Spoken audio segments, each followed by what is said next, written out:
నేను ఎప్పుడుంచో అనుకునేవాడిని, ఎందుకు ప్రభుత్వ పాఠశాలల్లో నాణ్యత లేదు, ఎందుకు ప్రభుత్వ పాఠశాలలు ప్రైవేట్ రంగంతో ధీటుగా మనం పాఠాలు చెప్పుకోలేకపోతున్నాం.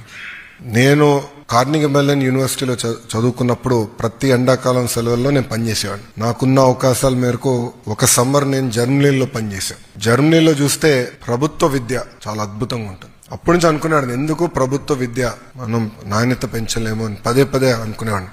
ప్రత్యేకంగా ఈసారి అవకాశం వచ్చినప్పుడు గౌరవ ముఖ్యమంత్రి గారు నన్ను అడిగారు, గతంలో వేరే శాఖ చేసావు, అది పవన్ అన్న కోరుతున్నారు, మీరు ఏ శాఖ చేయాలనుకుంటున్నారంటే నేను చెప్పాను, విద్యాశాఖ నాకు ఇవ్వండి సార్, ఒక కమిట్మెంట్ తో చేయాలనుకుంటున్నాను. అప్పుడే నన్ను అడిగారు, కఠినమైన శాఖ, యూనియన్స్ ఉంటాయి, నువ్వు చేయగలుగుతావా అని. అందుకే అడుగుతున్నాను సార్.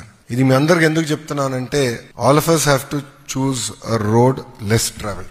మీరందరూ అనుకోవచ్చు లోకేష్కి ఏముంది, అన్ని ఉన్నాయి కదా అని. ఎస్, తల్లిదండ్రులు బాగా ప్రోత్సహించారు, నేను ఏ యూనివర్సిటీకి వెళ్ళాలన్నా కూడా గైడ్ చేశారు, బాగా చదివా. కానీ నేను రాజకీయాల్లోకి, ప్రత్యక్ష రాజకీయాల్లోకి వచ్చిన తర్వాత ఎన్నికల్లో పోటీ చేయాలంటే 1984 తర్వాత గెలవని నియోజకవర్గంలో నేను 2019లో పోటీ చేశాను. ఓడిపోయా. ఒకరోజు బాధ కలిగింది. రెండో రోజు నుంచి ఆ బాధ, ఆవేదన నాలో కసి పెంచింది. ఇక్కడనే మళ్ళీ పోటీ చేయాలి, గెలవాలని కసితో రెండో రోజు నుంచి పనిచేశా. 5 years కష్టపడ్డా. ఆంధ్ర రాష్ట్ర చరిత్రలో ఎప్పుడు రాని విధంగా టాప్ 3 మెజారిటీస్ లో నియోజకవర్గం వచ్చింది. ఇది మీ అందరికి ఎందుకు చెప్తున్నానంటే, there is no replacement for will power, there is no replacement for hard work. మిమ్మల్ని చూస్తే కేవలం ఒక షైనింగ్ స్టార్స్ కాదు, మీలో ఉన్న కసి నాకు కనపడుతుంది.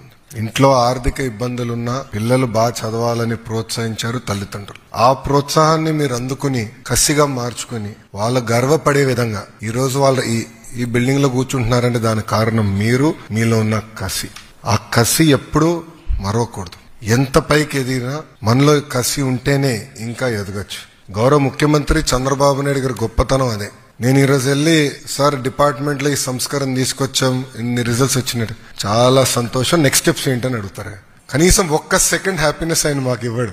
ఈ రోజు కూడా మేము ఏదో డిస్కషన్కి వెళ్తే ఒక్క సెకండ్ బాగా చేశారు, నెక్స్ట్ ఏంటని అడిగారు. చంద్రబాబు నాయుడు గారు ఈరోజు ఆ స్థాయికి వచ్చారంటే దాని వెనకాల ఆయనకున్న కసి, చేయాలని ఒక తపన. ఆ కసి అనేది మీలో ఎప్పుడు ఉండాలి. ఒక జోక్గా చెప్పాలి, నేను స్టాన్ఫర్డ్ లో చదివేటప్పుడు, స్టాన్ఫర్డ్ లో ఎంబీఏ చేశాం. అక్కడ ఆర్జే మిల్లర్స్ అని ఉంటారు. టాప్ 3% ఆఫ్ ద క్లాస్ వాళ్ళని ఆర్జే మిల్లర్స్ అంటారు. సో మేము అందరూ నవ్వుకునే వాళ్ళం, we are friends of RJ millers అని. అట్లా ఈ రోజు I'm friends of shining stars. మీరు బాగా చదివారు,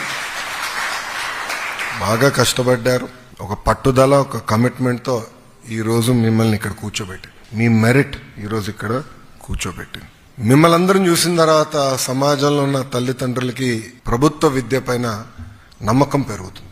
నేను ఎంత మాట్లాడినా, శాసనసభలో ఎంత మాట్లాడినా, రిజల్ట్స్ విల్ స్పీక్.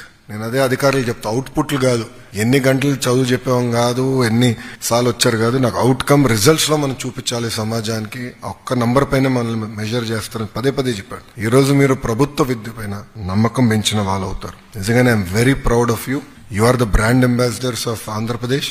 వచ్చే సంవత్సరం నుంచి ప్రైవేట్ సంస్థలతో ధీటుగా మేము కూడా యాడ్లు ఇవ్వబోతున్నాం. మీరు యాడ్లు చూస్తారు కదా, రిజల్ట్స్ వచ్చిన 1, 2, 3, 4, 4, 5 అన్నట్టు యాడ్లు ఇస్తారే, వాళ్ళతో ధీటుగా మేము కూడా ఇద్దాం. నెక్స్ట్ ఇయర్ నుంచి క్వాలిటీ తీసుకొద్దాం అనే లక్ష్యంతో